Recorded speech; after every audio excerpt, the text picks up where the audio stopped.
evening or morning or whichever. Hi. Starting to think we might be having a series going on here, but here we go. So this is the third video in my project, I suppose. Trigger warning, yeah, just to let you know, this one's going to be a little bit different.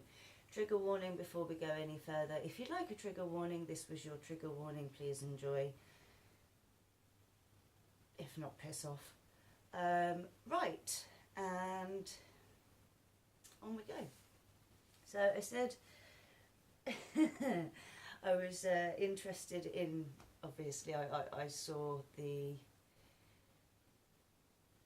now infamous video concerning things like cultural appropriation from MTV, and while I was watching it I was fiddling with my hair, and because my mental health hasn't been great, I can't be bothered with what I look like. It's not that I don't know I look like shit, you know, with dirty hair, but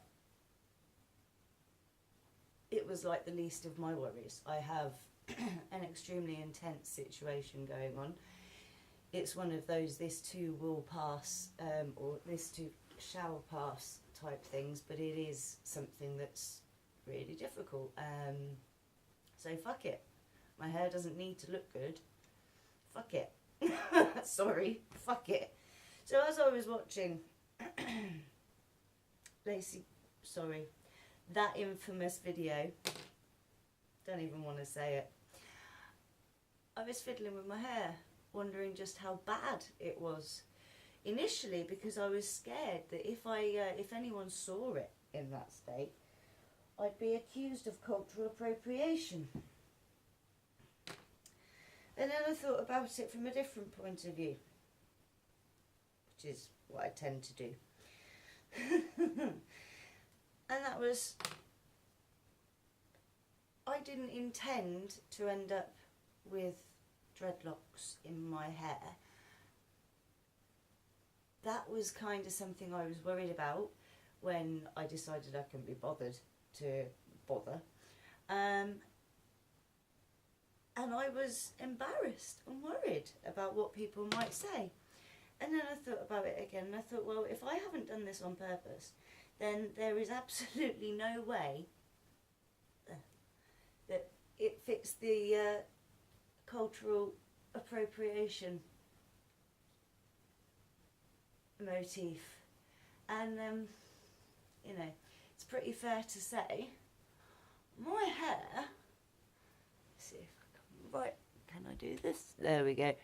It's pretty well foobarred. Let's face it, that's pretty foobarred. It's all natural. Blah de blah de blah. Look, there you go.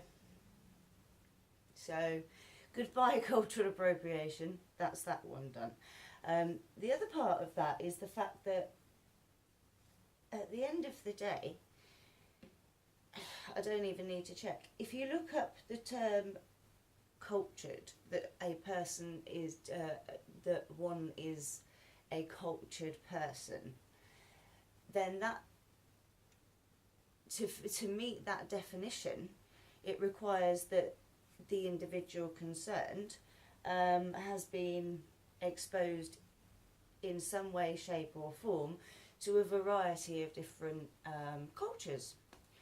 Otherwise they would not fit that definition at all. So it doesn't work. Culture is formed and comes from people intermixing and, you know, mingling in with each other and then taking their learning away and sharing things that they've learned. I mean, you can see what about cultural appropriation of mobile phones? What about cultural appropriation of, oh, if I can stand up, what about cultural appropriation of my jeans, my flares? What about that? What about cultural appropriation of, yes, t-shirts. T-shirts, there are people that live in on islands and in mostly on boats. I can't remember what the tribe is called, but I watched a documentary about, well, I'm not that daft, I've known about these things for many years, I've seen many sources, but I'm talking off the top of my head. I've got points here, but that's it. We're just going to keep going until I've run out of hair to detangle. Hooray. But yes, there are tribes all over the world that are rather isolated, and yet they still have Western clothes, and they support football teams like soccer teams or whichever sort of sport you want to go for that they've come across. So if cultural appropriation is wrong, then how do we develop? And then it goes further, you see, because if you take away that, if you take away the ability of people to interact and to assimilate and to integrate, then you narrow the field. You're not widening the field, you're narrowing the field. It's quite simple. And there are a lot of elements of the stuff that's being said and the things that are happening around the world at the moment that just, it beggars belief that something like dreadlocks would be important enough for people to be angry about. It's a good job I've got experience of taking these out. My daughter used to tie them in her hair every single day.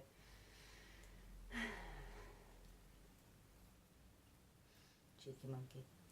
Meanwhile, another thing that comes out of all of this is perceived rights and assumed rights and assumed duties. And I have to go there, sorry, I don't care, well, sorry, not sorry. All of this kerfuffle in universities, what? I'd have given my left arm to be able to be able to check, wave a magic wand and go back and go to university. I would, well, I wouldn't actually, because I love my children and I'm glad I've been on the path I've been on because it's brought me to where I am. I love the paradoxical side of things. However, these perceived rights that when you go to university and when you go out into the world, it still has to be, well, it should be protected, and somehow if something upsets you, that's definitely a bad thing. Well, everything is about perception, and no one has the right over what is perceived. That's it's subjective, and I'll come back to this. This is going to be quite a circular ramble. We're going to be here a while. But yeah, the Declaration of Human Rights. People say, I've got a right to do this, I've got a right to do that. No, you have an innate ability to feel that. You have an innate ability to feel aggrieved. You have an innate ability to feel angered. Just as you have an innate ability to love. Just as you have an innate ability to empathise. Just as you have, and here is the crucial one, and this was pointed out to me by my brother-in-law many years ago, in reference to events that technically were beyond my control. And I didn't think I had any other option but to put up with it. And it was historical stuff that we were talking about. And he said to me, but you had a choice. And I said, no, I didn't. I was young, I didn't have a choice on anything like that. And he said, no, ultimately, no matter what you do, no matter where you go, so on and so forth, you always have a choice. And that stuck with me, and there's been many little nuggets like that over the years. that have stuck with me. And at the time, I didn't understand. I was very immature at the time still. Well, not very immature, but I still had a lot of growing to do. But then we always do. If you finish learning, then there's something wrong with you. So yeah, we do all have a choice. We do all have a choice on what we do, how we think, and ultimately we have a choice on how we feel, because it is about perception. And if you perceive something in a way that angers you, then, well, perhaps it's time to hold up a mirror. Says me.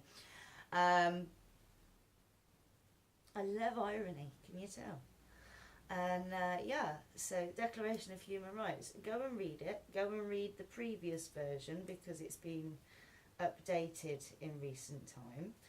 And read the current version of it, and then measure that up to the perceived rights that you have, that you know, that people can't upset you and all of this sort of stuff.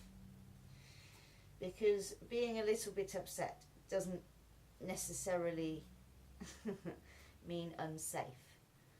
You know, I'm in a situation where I do feel unsafe, and it's, as I say, one of those this too shall pass situations. However, for the time being, it is what it is, and I do not feel safe, and that is causing me an awful lot of harm. It's also causing my children an awful lot of harm emotionally.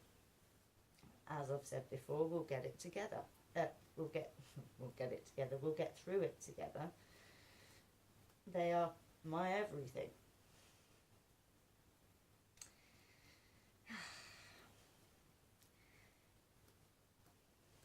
And bless their sleeping cotton socks. So going on from that, again, perception. It's important for,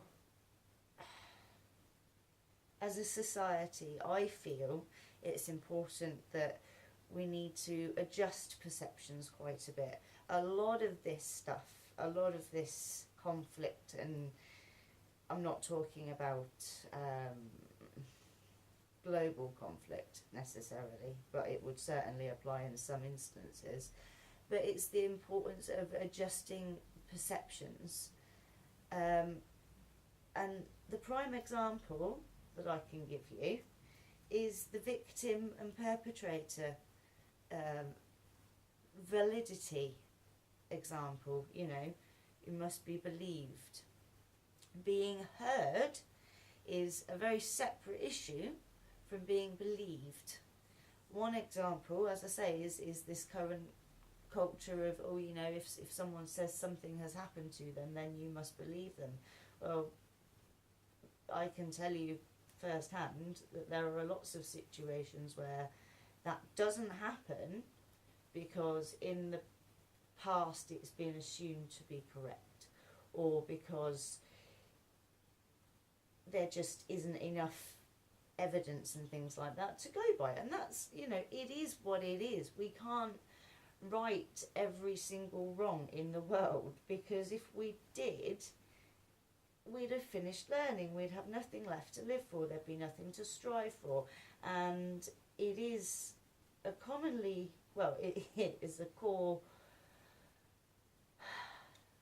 just trying to remember my sources. It is, as I recall, and I will go and check this at some point, a key element of person-centered theory, which is a therapeutic therapeutic counselling technique. Person-centered theory states that, I've forgotten. What was I saying? Yes, therapeutic theory states that yes, challenge is essential to growth, and it is, because if you have nothing to aim for, then what's the point in getting up? What's your purpose for being? There is nothing. But if you're aiming for something, if you have a goal that you are striving for in any way, shape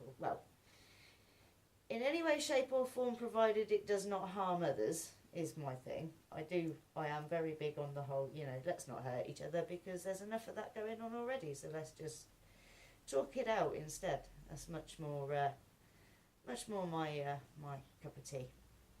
Ta-da! I'm going to be here all night. Meanwhile, so yeah, importance of perceptions being heard is a very separate issue from being believed. That one example is of a much broader issue. For example, crazy gunman.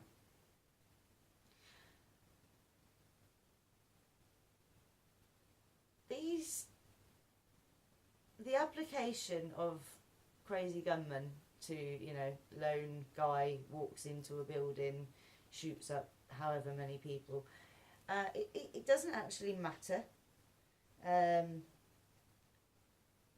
about his race, it doesn't matter about his background, none of that actually matters.